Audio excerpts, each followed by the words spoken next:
Yo, what is going on, everyone? We are back with another SnowRunner mod review, and this one just popped up. I was super excited to dive in and check it out. It's made by M181. As you can tell, it is a Hummer EV, or also known as the TRK Arnold, which is by M181. The download link is going to be in the description. This is something I've been really looking forward to, and I'm kind of excited to see how it does throughout the washout map. But you know what to do. Drop a like on the video, drop a sub on the channel, guys, and we're going to jump into it.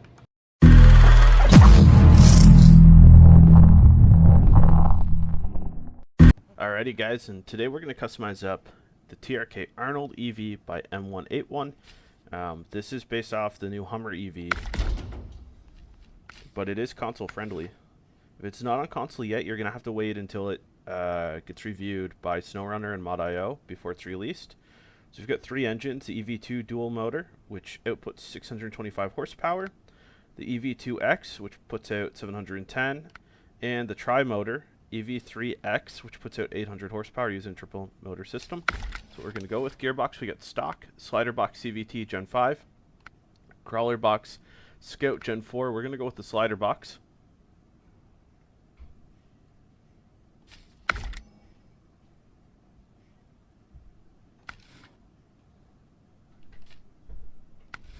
We got active suspension. So this is interesting actually. So slider box, if this gearbox is used in auto mode, the truck will not move. Put it in low gear starting at low minus and slide towards low plus to increase speed. And then the other one is just a normal off-road transmission. We've got highway MMR Rider Scout, 35 and 38. All-terrain, we got the MMR Rider, or Shielder, sorry, 35, AS1, AS2, AS3, and then we got the same variants available in 38. The MMR Sabre in 35 and 38, as well as the OS1. And mud tires, we got the TO1, the MMR Assassin, MSI1 TO1 from 35 to 38. And then, of course, you do have some winter tire options. These are kind of different. I don't know what it is. The tires just look weird. The texture in them looks a little weird. That's alright. We're going to go with it. Winch, we're going to take the Autonomous Scout Plus. Frame add-ons, we got spare wheel. We got trunk repair supplies. Actually, we're going to go with this one. No, we're going to go with this one. Rooftop. Small roof rack, roof fog lights, LED fog lights. There we go. And we can't have both, which sucks, but oh well.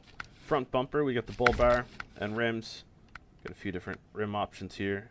The Blem 2 is kind of nice. Go with the Blem 2. And paint, we got all kinds of options here. I'm going to go with the white because that's what the Hummer EVs kind of push around on the most through media. But you know what to do. We're going to jump into it here and see what this bad boy can do. So let's start it up. And, you know, there's no engine sounds. And as mentioned in the description, automatic gear will not move no matter what you do. It'll go in reverse. Okay, interesting. So it won't move forward, but it will go in reverse. Okay, interesting. But low, you could put it and start in minus. And then you start to build up speed. And that sound is nice. We got decent texture detail all through the interior. The gauge cluster represents what would be, you know, a Hummer gauge cluster, EV gauge cluster, but it's not functional. It doesn't move yet. And aside from that, really, it's well done. The interior is well done. Panoramic sunroof is really, really nice. Really, really nice. So what we're gonna do actually, we've gone through, you know, so many different roads here.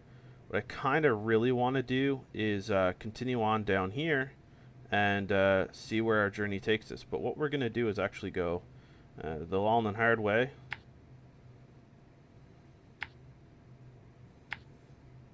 And then basically we're just going to keep trucking this trail all the way we can. And we're going to come up here and kind of try to put it through this bit of a test at least. So low gear seems plenty fast for driving in the mud. The wheels and steering are responsive. They're not too responsive or too sensitive. It seems very balanced. The suspension play and movement is decent. I do feel like it's hopping around a little bit, but That could just be genuinely how it's made to hop around. And so you do have to use low to low, or low minus to low. Ooh, that's some nasty damage. You know what I forgot? Alright, we're going to actually just recover and leave the garage, because I forgot about the active suspension. That's what I forgot about. That adds a bit more height.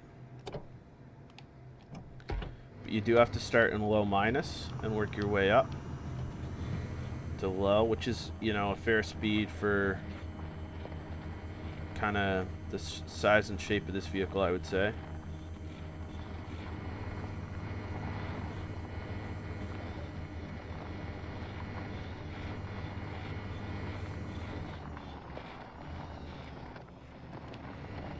The hard part is sticking, because you don't have an automatic you can just slow down in. You have to keep working with the gear that you have from low minus to low, and then low plus, and then you end up in situations like that. It's just taking damage so easy, but it's to be expected with how fast I'm trying to go through this. And the suspension's really stiff. It does not have very much give to it, feels like. Low minus can get you out of almost any rut. Low can keep you going. Low plus you can get into, but I think it's relatively hard to stay into. The sound mapping for this EV is, you know, extremely well done, very realistic. Our Jeep Wrangler is a plug-in hybrid, and the electric mode sounds exactly like this, so this is kind of a treat to hear. It's not overpowered, it's not underpowered. The tone and pitch of this audio, or the sound profile, is, you know, spot on, honestly.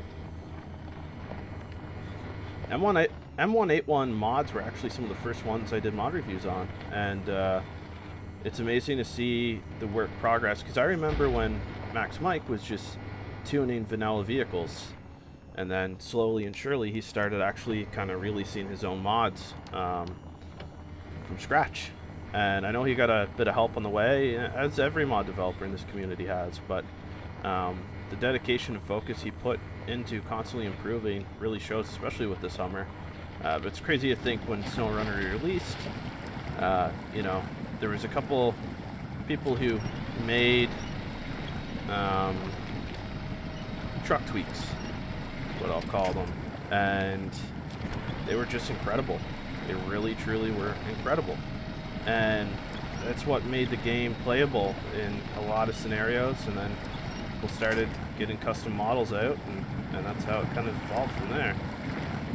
So we're 100% bogged down now. I don't want to give up just yet. I'm going to keep trying here.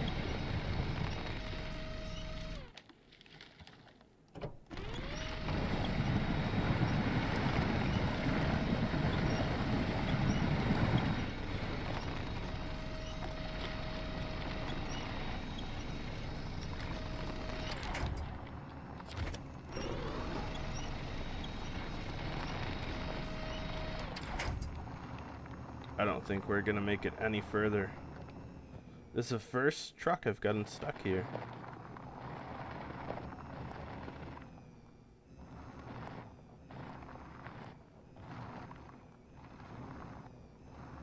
This is kind of interesting.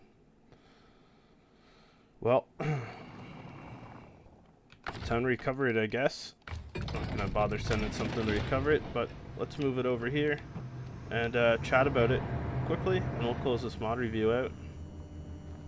I don't blame this truck for getting stuck there. I truly don't. This is it's a Scout, but it's not a heavy-duty off-road vehicle. For that kind of mud, I'm gonna probably do another mod review on a vanilla map just to try to compare it to some extent. But I'm kind of curious what it would be like hauling a trailer with this setup in the first place. So, all in all, it has everything you need. It might need, it could use a little bit bigger tires, I think. But I don't know how much bigger you could go without it looking disproportionate. Interior is really well done. The sound profile is absolutely incredible. The texture mapping and detail all around this vehicle is just really well done. I'm extremely impressed with this, and you know, this just came out, so I imagine it's going to get a couple updates. I do know MaxMike does keep up with most of his mods and update them as needed, kind of thing. Me getting stuck in that mud is not a reflection of the truck. You know, that's thick mud to go through. So I'm going to do another review on a vanilla map, but you know what to do. Drop a like on the video, drop a sub on the channel, guys, and the mod link is going to be in the description. Check it out and let me know what you think. We'll catch you soon.